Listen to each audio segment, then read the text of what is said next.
સમાચારોમાં આગળ વધીએ સુરેન્દ્રનગરથી સમાચાર તરણેતરના મેળામાં વાયરલ વિડીયો મામલે તપાસ સુરેન્દ્રનગર ઇન્ચાર્જ કલેક્ટરે તપાસના આદેશ આપ્યા વાયરલ વિડીયોની ખરાઈ કર્યા બાદ કાર્યવાહી કરાશે વાયરલ વિડીયો સાચો હશે તો કાર્યવાહી થશે પ્લોટ રાખનાર હરાજી કરનાર એજન્સી સામે કાર્યવાહી થશે મોતના કુવાના સંચાલક સામે કડક કાર્યવાહી કરવામાં આવશે ચોટીલા પ્રાંત અધિકારીને તપાસ સોંપવામાં આવી છે તરણેતરના લોકમેળામાં અભદ્ર ડાન્સનો વિડીયો વાયરલ થયો હતો લોકમેળામાં મોતના કુવાના સ્ટેજ પર યુવતીઓના ઠુમકા અશ્લીલ ડાન્સથી મેળાની ગરિમા લજવાઈ હતી વિડીયો વાયરલ થતા જ ચકચાર મચી સ્ટેજ પર યુવતીઓ હિન્દી અને ભોજપુરી ફિલ્મી ગીતો પર ઠુમકા લગાવતી નજરે પડી હતી તરણેતરનો મેળો લોક સંસ્કૃતિનો મેળો ગણાય છે અને સમગ્ર દેશમાંથી લોકો મેળો માણવા આવતા હોય છે ત્યારે આવો વિડીયો વાયરલ થતા જ ખળભળાટ મચી ગયો આ ઘટનાને લઈને સળગતા સવાલ પણ ઊભા થયા છે ભાતીગઢ મેળામાં સંસ્કૃતિનો સત્યાનાશ કેમ વિભત્સ ડાન્સનું આયોજન આખરે કોણે કર્યું તરણેતરના મેળાને લાંછન કોણે લગાડ્યું વિડીયો જે છે એ તત્કાલીન સમયે આવા કોઈ કાર્યક્રમો ત્યાં થયેલા હતા કે કેમ એના માટે એની વિડીયોની અધિકૃતતા અને આ વિડીયો કોઈ મોર્ફ કરેલા છે કે કેમ એની અધિકૃતતા પણ અમે ચકાસી રહ્યા છીએ તપાસ અમે પ્રાંત અધિકારી શ્રી ચોટીલાને તાત્કાલિક અસરથી સુપ્રત કરી દીધી છે એની અધિકૃતતાની એક બાબતે ચકાસણી થઈ જાય અને આવી કોઈ પ્રવૃત્તિ ત્યાં થઈ હશે તો તરણેતરનું મેળાનું જે આયોજન છે એ ગ્રામ પંચાયત કરતી હોય છે અને એના જે ઓક્શન જે પ્લોટોની હરાજી હોય છે જે એજન્સીને આપવામાં આવેલી હોય જે કોઈ પ્લોટમાં આવી પ્રવૃત્તિ થઈ હશે તો એ પ્લોટ ધારક એજન્સી વિરુદ્ધ અમે કડકમાં કડક કાર્યવાહી કરીશું તરણેતરના મેળામાં સર્જાયેલા વિવાદને લઈ સનાતન સંત સમિતિના રાષ્ટ્રીય અધ્યક્ષ જ્યોતિર્નાથ મહારાજે નિવેદન આપ્યું તેમણે કહ્યું તરણેતરના મેળામાં બેભત્સ નાચ કરાવાય છે અને તેના પર પૈસા ઉડાવાય છે ત્યારે હજી સુધી પ્રશાસન કેમ ચૂપ છે તેવા સવાલો તેમણે પૂછ્યા વધુમાં જવાબદારો સામે કડક પગલાં ભરવાની પણ તેમણે માંગ કરી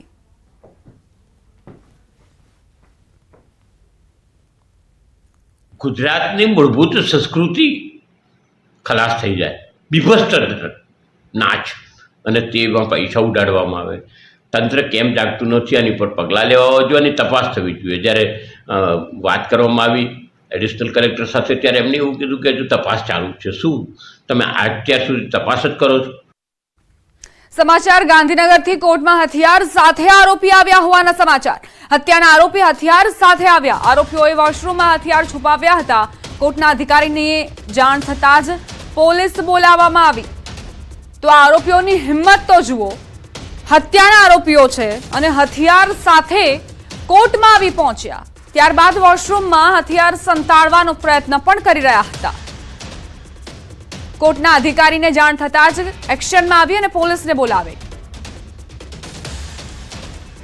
કોર્ટમાં હવે આરોપી જે છે તે હથિયાર લઈને આવતા હોય તે પ્રકારના ઇન્સિડન્ટ્સ બની રહ્યા છે અને આ પ્રકારની ઘટના ગાંધીનગર કોર્ટમાંથી સામે આવી છે આ કોર્ટ પરિસર જે છે કે જ્યાં 302 નો આરોપી હતો તેણે શૌચાલયની અંદર હથિયાર રાખ્યા હોવાની બાબતો જે છે તે સામે આવી હતી ખુદ ફરિયાદીના વકીલ પણ આપણી સાથે છે તેમની સાથે વાત કરીશું શું આખી ઘટના હતી ક્યાંનો ફરિયાદી હતો ક્યાં હથિયાર છુપાવ્યા હતા તેને લઈ અને કેવા પ્રકારની કાર્યવાહી કરવામાં આવી છે આજરોજ અમો સેશન્સ કેસ 43/2024ના કામમાં ફરિયાદી તરફે હાજર થયેલા ને ફરિયાદીની જુબાની આપવા સારું ફરિયાદી તથા એક પંચ તથા આઈ વિટનેસો આ કેસના હોય એમને નામદાર સેશન્સ કોર્ટમાં જુબાની આપવા સારું આવેલા પરંતુ આ કામના જે આરોપીઓ છે આ કેસમાં ટોટલ 6 આરોપીઓ છે જે હાલ 5 આરોપીઓ રેગ્યુલર જામીન ઉપર મુક્ત છે અને એક આરોપી પેરોલ પર મુક્ત છે એ લોકો સવારથી આયોજિત બંધ અને ગુનાહિત કાવતરું રચીને હથિયારો પ્રાણઘાતક હથિયારો લઈ તેમજ લાલ મરચું લઈને ફરિયાદી તથા સાહેદોને જાનથી મારી નાખવાના બદ ઇરાદે નામદાર કોર્ટમાં આવેલ આ જાણ ફરિયાદીને થતાં ફરિયાદીએ તુરંત જ 100 નંબર પર ફોન કરતા પોલીસ આવી ગયેલ અને નામદાર કોર્ટમાં તપાસ કરતા થેલાઓમાંથી લાલ મરચું તથા હથિયારો મળી આવેલ જે પોલીસે કબજે કરેલ છે આ બાબતની બધી જ જાણ અમે સરકારી વકીલ શ્રી પીડી વ્યાસ સાહેબને કરી પ્રમુખ સાહેબને ગાંધીનગરના પ્રમુખ સાહેબને કરતા એ લોકો બધા આવી ગયા હતા બધાએ ખૂબ જ સારો સપોર્ટ કર્યો હતો અચ્છા આ જે આરોપી જે છે કે જે હથિયાર લઈને આવ્યા હતા એ કયા ગુનાની અંદર સંડોવાયેલા છે અને કેવા પ્રકારની કાર્યવાહી થઈ રહી છે એ લોકો અને એમનું નામ શું છે એ લોકો ઇપ્પિકો કલમ 302ના ગુનાના આરોપીઓ છે. આતુભાઈ પરમાર, નનુભાઈ પરમાર, બકુભાઈ પરમાર, મુકેશભાઈ પરમાર, આ ટોટલ 6 આરોપીઓ છે.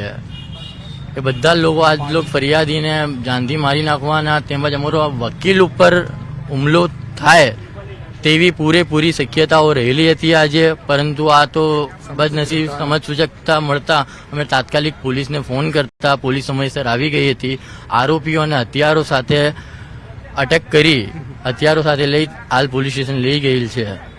શું કહેશો, કોર્ટમાં આ પ્રકારે હથિયાર લઈને આવવું, આરોપી 302ના એ આ પ્રકારની હથિયાર લઈને આવે, કોર્ટ પરિસર સુરક્ષિત નથી, સઘન વ્યવસ્થા કરવી જોઈએ, કેવા પ્રકારની માંગ કરી રહ્યા છો આપ? તો બાર કાઉન્સિલરમાં છો. પહેલાં તો આ ઘટના બનની દુઃખદ વિષય છે. આજે આ બાબતે અમે ઘણીવાર રજૂઆત બી બાર કાઉન્સિલમાં બી કરેલી છે, સરકારમાં બી કરેલી છે કે એડવોકેટ પ્રોટેક્શન એક્ટ લાવવો જોઈએ. જ્યારે આજે વકીલો ઉપર આ તો સમજસૂચકતા વાપરી આરોપીઓ પકડાઈ ગયા, નહીં તો આજ મોટી જાનહાની થાત. અમારી માગણી છે અને કોર્ટમાં બી એવી માગણી છે કે સઘન વ્યવસ્થા થવી જોઈએ, પૂરી વ્યવસ્થા થવી જોઈએ. ચોક્કસથી તો કોર્ટમાં સઘન વ્યવસ્થા થવી જોઈએ, પૂરી વ્યવસ્થા થવી જોઈએ, તે પ્રકારની માંગ હવે વકીલો પણ કરી રહ્યા છે. જે પ્રકારે હથિયાર લઈને આરોપી જ આવે છે, હથિયાર છુપાવવામાં આવે છે, પરંતુ ત્યાં સઘન સુરક્ષા હોવી જોઈએ કે જેથી કરીને ફરી આ પ્રકારની ઘટના ના ઘટે અને લોકોને ડરનો માહોલ ના થાય. તે પ્રકારની વ્યવસ્થા હોવી જોઈએ, તે પ્રકારની માંગ પણ વકીલો કરી રહ્યા છે. કેમેરામેન હિતેશ પ્રજાપતિ સાથે ગૌતમ શ્રીમાળી, ન્યૂઝ 18 ગુજરાતી, ગાંધીનગર. સુરતની અંજની ઇન્ડસ્ટ્રીઝમાં ઉત્પાદન કાર્ય 4 દિવસથી બંધ છે. કામદારોને અસામાજિક તત્વોએ અટકાવ્યા, ઇન્ડસ્ટ્રીઝમાં ધમકી ભર્યા પોસ્ટરો લગાવ્યા. પોસ્ટર મારનારા 7 વર્ષથી હજુ નથી પકડાયા. ઉડિયા ભાષામાં પોસ્ટરો લગાવવામાં આવ્યા. પોસ્ટર લાગતા કર્મચારીઓમાં ભયનો માહોલ છવાયો છે. આ ઘટનાને લઈને અમરોલી વિસ્તારમાં બીજા દિવસે પણ પોલીસ બંદોબસ્ત ગોઠવાયો.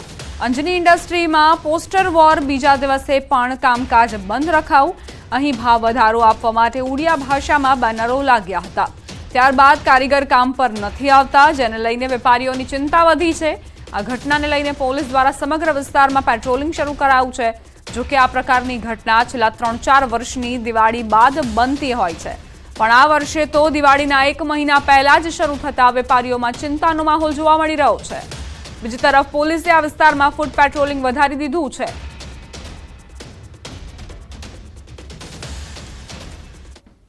એ એમને જે કંઈ ભાવ આપવામાં આવે છે, મહેનતાણું આપવામાં આવે છે, એના વધારાને લઈ અને અમુક જગ્યાએ પોસ્ટરો લગાવ્યા છે અને કામદારોનો કામ ઉપર ના જવા માટે એવી એમાં અપીલ કરવામાં આવેલી છે, એવું એમનું કહેવું છે. એટલે એના હાલમાં આ કામદારો અને જે માલિકો જે છે એમના વચ્ચે કોઈ સુલેહભંગ ના થાય કે કોઈ કાયદો અને વ્યવસ્થાનો પ્રશ્ન ઉપસ્થિત ના થાય અને એકદમ સુલેહભર્યું શાંતિનું વાતાવરણ જળવાઈ રહે, એટલા એના એક તકેદારીના ભાગરૂપે અંજનીમાં બંદોબસ્ત આપણે હાલમાં રાખવામાં આવ્યો છે. ગુજરાતનું આર્થિક પાટનગર સુરત અને સુરતમાં આવેલા લુમ્સ ઉદ્યોગમાં હાલ અસામાજિક તત્વોનો આતંક ફરી એક વખત સામે આવ્યો છે. સુરતના અમરોલી વિસ્તારમાં આવેલી અંજની ઇન્ડસ્ટ્રીયલ એસ્ટેટમાં દિવાળી આવતાની સાથે ભાવ વધારાના પોસ્ટરો સાથે અસામાજિક તત્વો આતંક મચાવતા હોય છે અને જેને લઈને કહી શકાય કે વેપારીઓ દ્વારા ખૂબ જ ચિંતા બનતી હોય છે. જે પ્રકારે પોસ્ટરો લાગતા હોય છે જેને લઈને વેપારીઓ છે તે વેપારીઓ માં ચિંતા હોય છે, કારીગરો કામ પર આવતા બીતા હોય છે. ત્યારે ચોક્કસ કહી શકાય કે વેપારીઓ સાથે વાત કરવાનો પ્રયાસ કરીશું. એક બાજુ જે પ્રકારે આ વિસ્તારમાં પોસ્ટર લાગ્યા બાદ અસામાજિક તત્વો આતંક મચાવી રહ્યા છે, જે લોકો નોકરી પર જાય છે તેમને રોકવામાં આવી રહ્યા છે. ઉડિયા ભાષાના પોસ્ટરને લઈને હવે કહી શકાય પોલીસ દ્વારા છેલ્લા 2 દિવસથી આ ઇન્ડસ્ટ્રીમાં પેટ્રોલિંગ કરવામાં આવી રહ્યું છે. ત્યારે ચોક્કસપણે કહી શકાય કે જે પ્રકારે વેપારીઓની ચિંતા છે, આપણે વેપારીઓ સાથે વાત કરવાનો પ્રયાસ કરીશું. શું કેવું છે આપનું નામ? વિજય માંગુકિયા. વિજયભાઈ, દિવાળી બાદ ભાવ વધારાને લઈને ઉડિયા ભાષામાં પોસ્ટરો લાગતા હોય છે, કારીગરોમાં ડરનો માહોલ હોય છે. આ વર્ષે દિવાળી પહેલાં કેમ? હા, કઈ એવી તૈયારીઓ કરી છે કે દિવાળી પહેલાં પોસ્ટરો મારવામાં આવે તો અમને કંઈક ફાયદો થાય, એની પાછળ કોઈ ચોક્કસ એવા લોકો કામ કરી રહ્યા છે.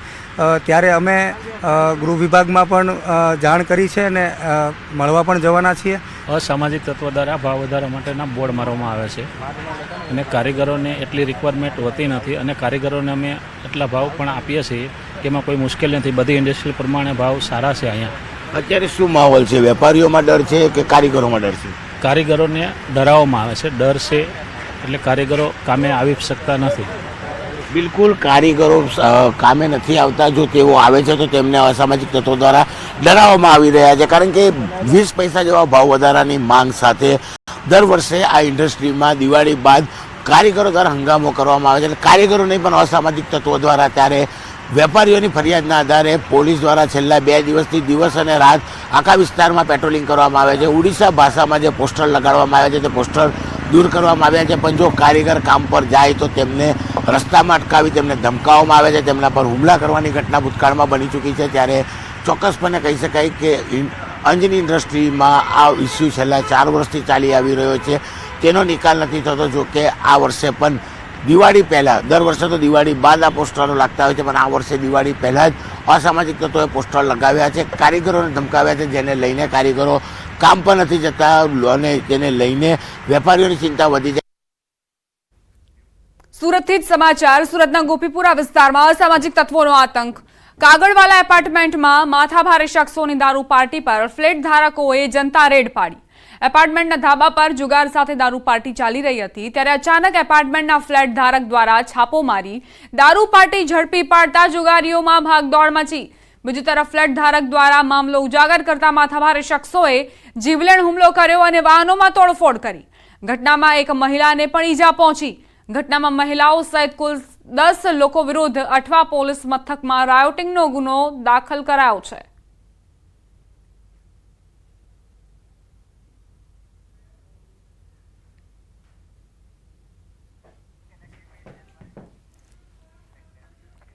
સુરતના સરથાણામાં ફાયરિંગની ઘટના બની. વ્રજરાજ રેસિડેન્સીમાં ફાયરિંગનો બનાવ બન્યો છે. ફાયરિંગની સમગ્ર ઘટના સીસીટીવીમાં કેદ થઈ. કાર ચાલકે સોસાયટીમાં આવી રોફ જમાવવા કારમાંથી ફાયરિંગ કર્યું. પ્રથમ કાર લઈને સોસાયટીમાં ગયા બાદ ફરી કાર રિવર્સ લીધી. બહાર બેસેલા લોકો સાથે વાતચીત કરી, ત્યારબાદ ફાયરિંગ કર્યું. ફાયરિંગ કરતા સ્થાનિકો ભયભીત થયા. સમગ્ર મામલે સરથાણા પોલીસે તપાસ શરૂ કરી છે. બારડોલીથી સમાચાર. 2 યુવકોને મારવાનો વિડીયો વાયરલ થયો. વ્યસન મુક્તિ કેન્દ્રમાં માર્યાના સીસીટીવી સામે આવ્યા છે. લોકો વ્યસન મુક્તિ કેન્દ્રમાં વ્યસન છોડાવવા માટે જતા હોય છે, પરંતુ અહીં તો વ્યસન છોડાવવા મારતા હોવાનું સામે આવ્યું. કેન્દ્રમાં વ્યસન મુક્ત કરાવવાના બદલે ટોર્ચર કરાય છે.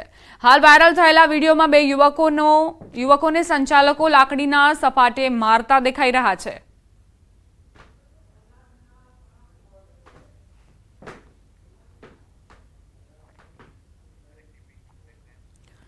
મહત્વપૂર્ણ સમાચાર પ્રાપ્ત થઈ રહ્યા છે. આણંદથી ભૂતિયા શિક્ષકો પર સૌથી મોટો ખુલાસો. નોકરીમાં બેદરકારી દાખવનાર શિક્ષકો સામે કાર્યવાહી.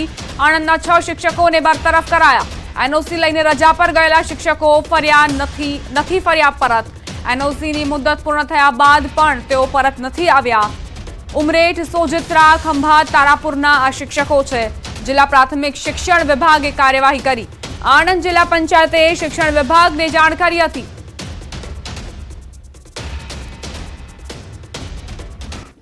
हमारे ત્યાં એક સમીમબેન નૂર મોહમ્મદ મંસૂરી તરીકે એક આસિસ્ટન્ટ શિક્ષક નોકરી કરતા હતા, ફરજ બજાવતા હતા. 19/8/2019ના રોજ તેઓ 3 મહિનાની એનઓસી લઈ અને વિદેશ ગયા હતા. કઈ ગયા? કેનેડા. પછી ત્યારબાદ એમની 3 માસની રજા તો પૂરી થઈ ગઈ, પણ ત્યાર પછી પણ અત્યાર સુધીમાં એ હાજર થયેલ ન હતા. ટીપીઓના રિપોર્ટના આધારે, આ શાળાના રિપોર્ટના આધારે ઘણો બધો સમય ગેરહાજર રહ્યા, એટલે આણંદથી ઉચ્ચ અધિકારીઓએ એમને બરતરફ કરેલા છે.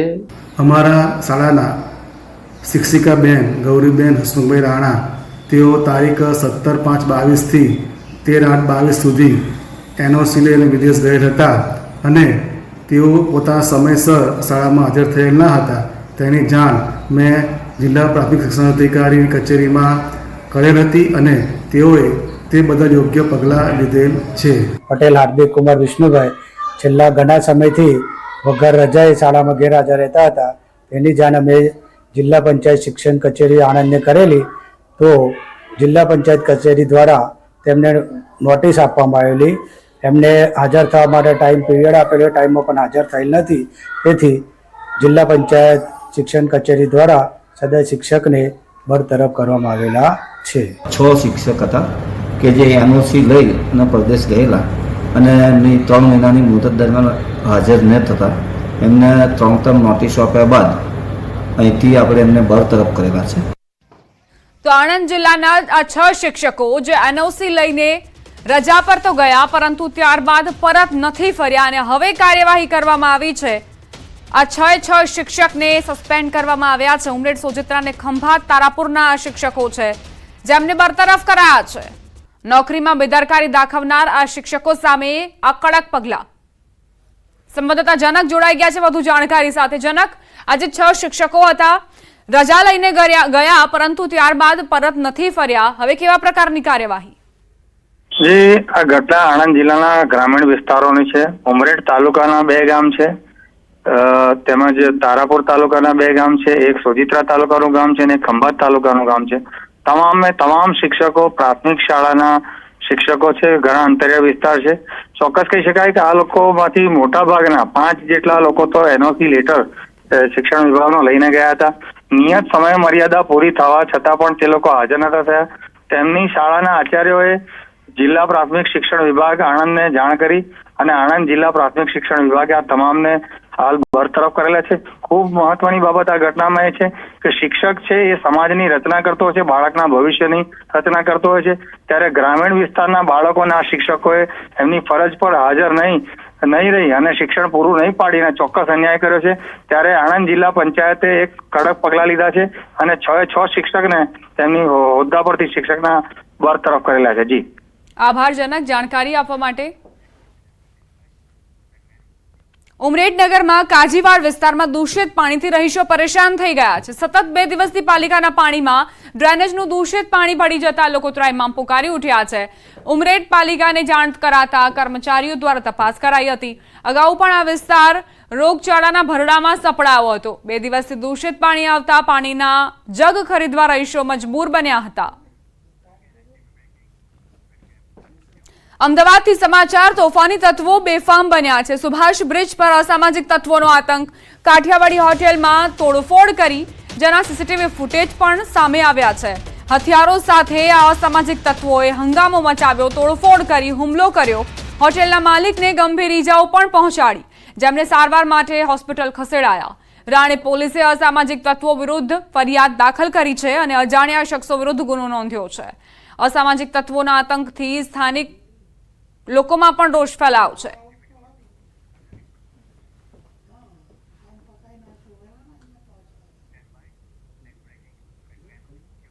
મહત્વપૂર્ણ સમાચાર. ક્ષત્રિય સમાજ અગ્રણી પ્રવીણસિંહ જાડેજાનું મહત્વનું નિવેદન.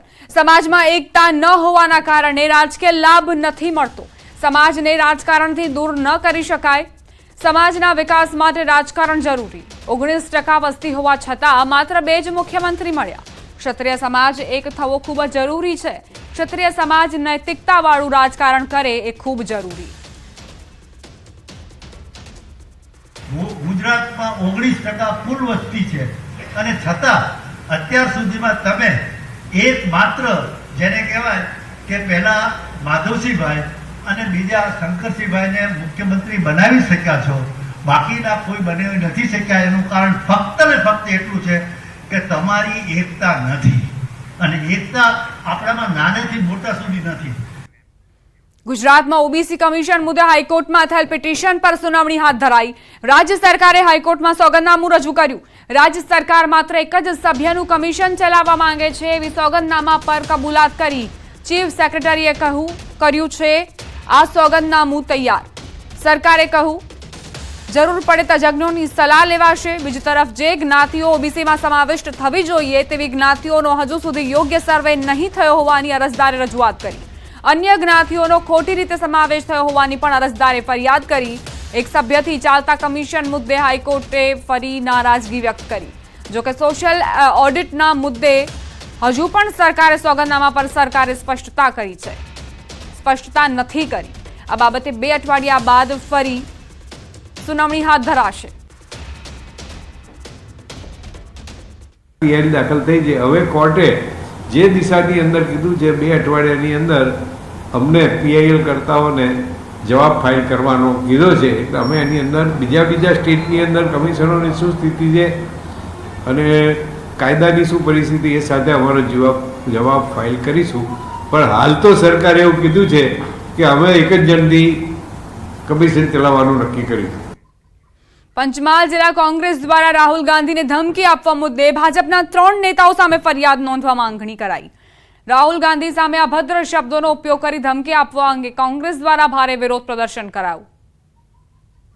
લોકશાહીમાં જે રક્ષણ કરતા નેતાઓ છે એની સામે આ અભદ્ર ટિપ્પણી અને આવી મારી નાખવાની જે ધમકીઓ છે એ તો સહન ના થાય.